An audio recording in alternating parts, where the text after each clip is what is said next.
So I'm going to click these buttons as we go along. Hi, nice to finally meet you. My name is Valerian Bennett. I'm founder and CEO of PopChest, and we're building YouTube on the blockchain, a decentralized video distribution platform called the Pop Network. And it uses peer-to-peer video with WebTorrent and peer-to-peer payments with a level 2 Ethereum micropayment channel. And basically that allows us to create a video network that doesn't have any advertising. And with all of that, we're launching this upcoming summer. We've been building for the last couple of years and finally getting to the point where we are ready to launch. All right. See a little flicker. Hopefully that doesn't affect anyone too much. So we're at this point where we're about to launch our product. We've been building it, as I said, for a couple of years, and it's a good opportunity to sort of, I think we can kind of build, that's actually the name of this talk, BUIDL, which has turned into a meme of this transition that's happening from crypto specifically as speculation to actually building things that are useful. In this talk now that I've heard the previous two, I think we can sort of build on top of those as well. I think there's a lot of good information in both of those. So a little bit of background about myself and my connection to Cryptolina. So we're based out in Santa Monica, California, Los Angeles. Before I started this company a couple of years ago, I was working as a network television editor. So worked on The Real World for MTV, RuPaul's Drag Race. So I was sort of minding my own business in the entertainment industry. And then Bitcoin came along, right? And I'm sure quite a few of you have had a very similar experience where once you sort of get into the rabbit hole, you sort of, there's just nothing else that you can seem to do. So I found myself editing my television show and then sort of looking over my shoulder, looking at the price of Bitcoin on a roller coaster, and at that point I was like, okay, got to do something. So I'm not an engineer by trade, obviously. So hopefully that's encouraging to folks who aren't coming at this specifically from computer software background. So I thought, okay, well, what can I do? In the entertainment industry, I can make pretty pictures. So I started to take my video camera to our local Bitcoin meetup and just shoot different interviews and panels with the idea that this is really confusing technology, but it's super, super valuable. And the best way that I can contribute is to tell people's story and hopefully explain this technology in a way that we can understand. So I think the first meetup that I went to that had Andreas Antonopoulos, Benny Lingham at the time, Anthony Galippi from BitPay, so it was a really good experience. So I thought, okay, well, this is fun. Let's take it to the next level. And this is the connection back to Cryptolina. So the World Cup just started. Big soccer fan. Crazy soccer question, sort of random and unrelated, but I would like to know why he's an Arsenal fan too. So my life goal at the time, 2014, was I was definitely going to be a soccer groupie, follow the U.S. team. That still hurts that they're not in this one, but that's okay, I've gotten over it. And follow them around Brazil. So I did that and spent a good 5-6 weeks in Brazil. And since I had been bitten by this Bitcoin bug, I was like, well, I'm so close to Argentina. Why don't I continue and go take my camera and make a short documentary about Argentina and its presence with Bitcoin. And if you don't know about Argentina and Bitcoin, it's one of the, pound for pound development-wise, they're probably the most advanced in the world, because I think they got into this idea of Bitcoin because their economy. Every 10 years or so, something gets completely devalued, the banks get seized, and accounts get taken, and there's bank runs, all kinds of just chaos and mess. So this idea of unseizable capital, the idea of an individual holding a private key and not having anyone else have access to that, they took that to heart in a way, I think a lot of people, it took a little while to get to. So I did that, made a short documentary, and I was like, okay, well, where can I show this thing, right? I could put it on YouTube, and that would have a certain audience, but definitely want to have a premiere amongst like real hardcore crypto folks. And it turns out Cryptolina was the next available conference, so I reached out to the folks here. We ended up premiering it in 2014, I think. Vitalik Buterin, the creator of Ethereum, was in the audience. Well received. After that, I put it on YouTube, and then made pretty much zero.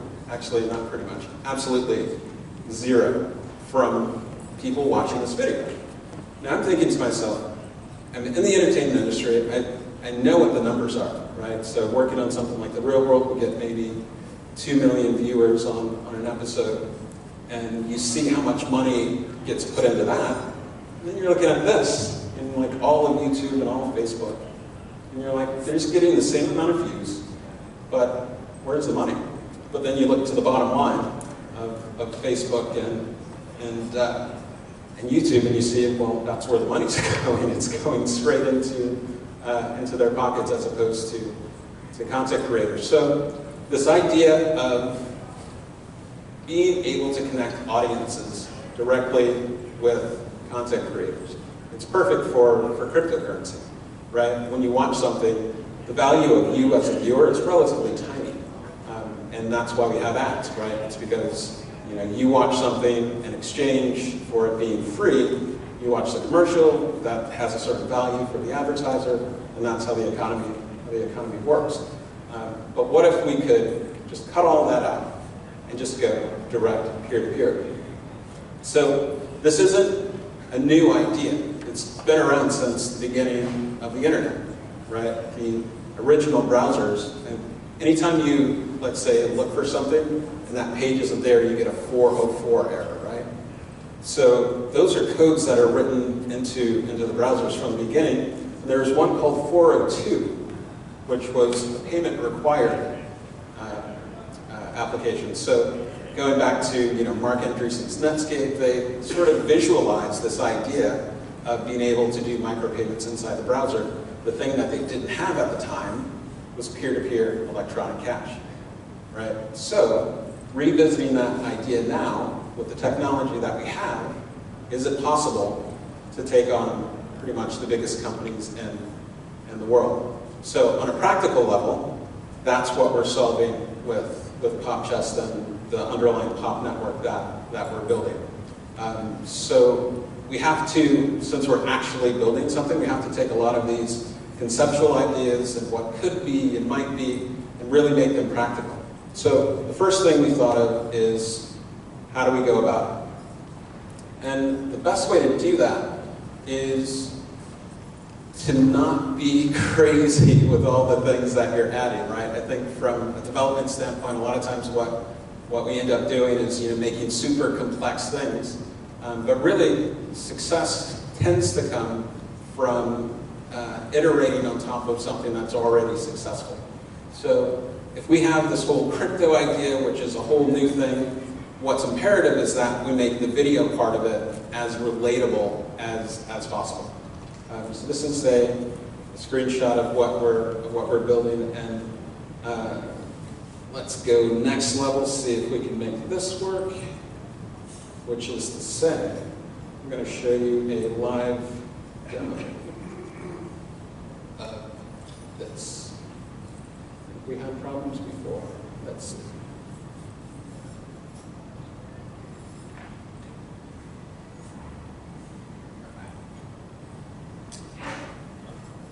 So, one, this is Andreas Antonopoulos, but this is our development environment live on our staging site. And as you can see, this is a stripped down version, but as you can see, it looks like any other video site, in the sense that you see this and it seems pretty intuitive what to do. What's new is this.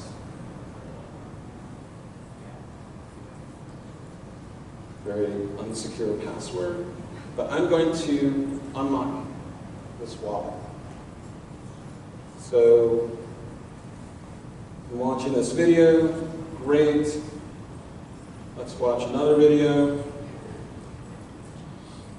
See what happened on the wallet to the right? It just added another payment. So what we're doing here is a bunch of things. So first thing you notice, there's no ads, right? It's like the internet with no ads. It's kind of bizarre to even think that that's possible, but it's very, very possible. Two, because we don't have ads, we have a wallet.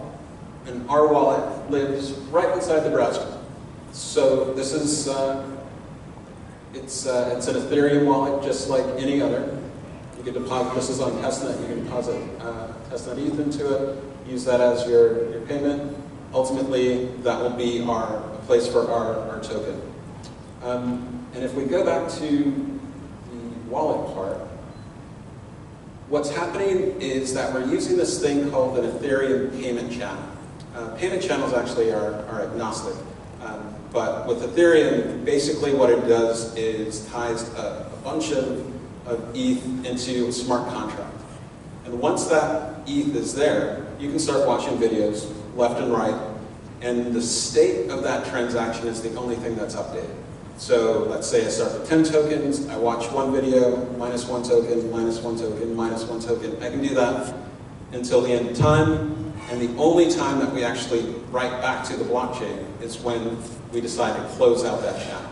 So when we talk about scalability and high-frequency transactions, having this layer 2 payment channel is what makes that possible. So with that, let's see if we can go back. Sure. So that gives you sort of like a basic idea of how payment channels works.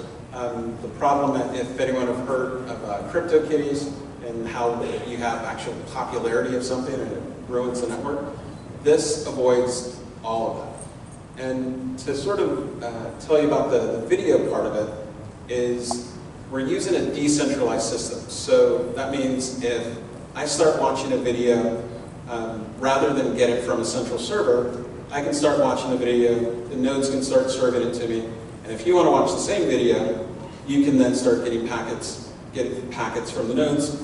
For me, the next person comes in, they start getting packets from you, and as more people come onto the network, we build this peer-to-peer mesh which distributes the actual content. And everyone is rewarded for their resources with the POP token, because now, since everyone has a wallet, we can send real micropayments back and forth.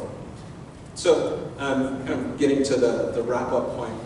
So all of that technology, it's great, but technology changes. And it changes in this world really, really fast.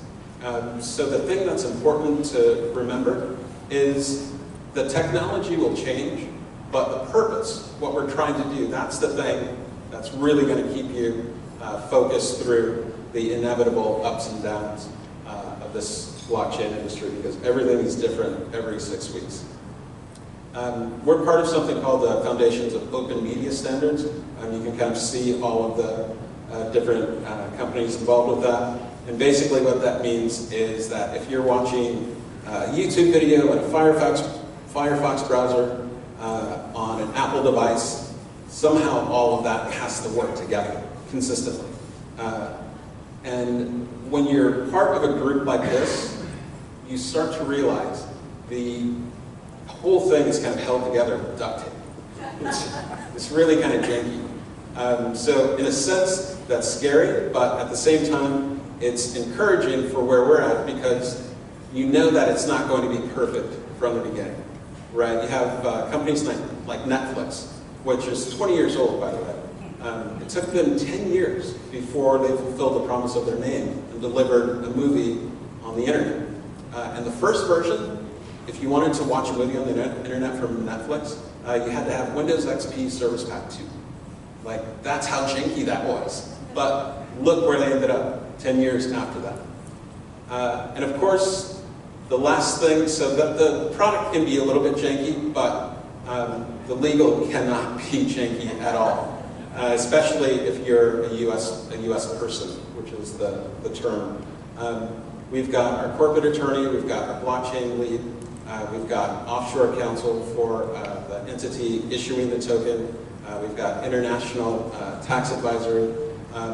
So there are no shortcuts to that part, unless you don't plan on building anything ever and ever coming to the United States, then you don't need any of that.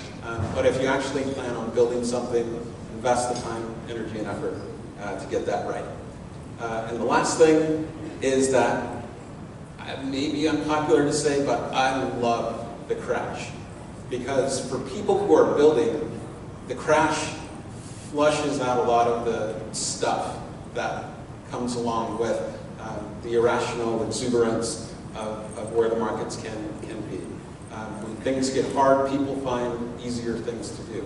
And it's really hard to build things, and it's really hard to build things when the market is like it is. So for us, it's an opportunity to hopefully rise above all of the other noise. So if you're building something, this is a great opportunity to demonstrate that you're actually doing something important, and most importantly, that you're not going to give up, which I walked across the street the other day and saw the Jimmy V restaurant, and I'm always moved by that phrase that he used.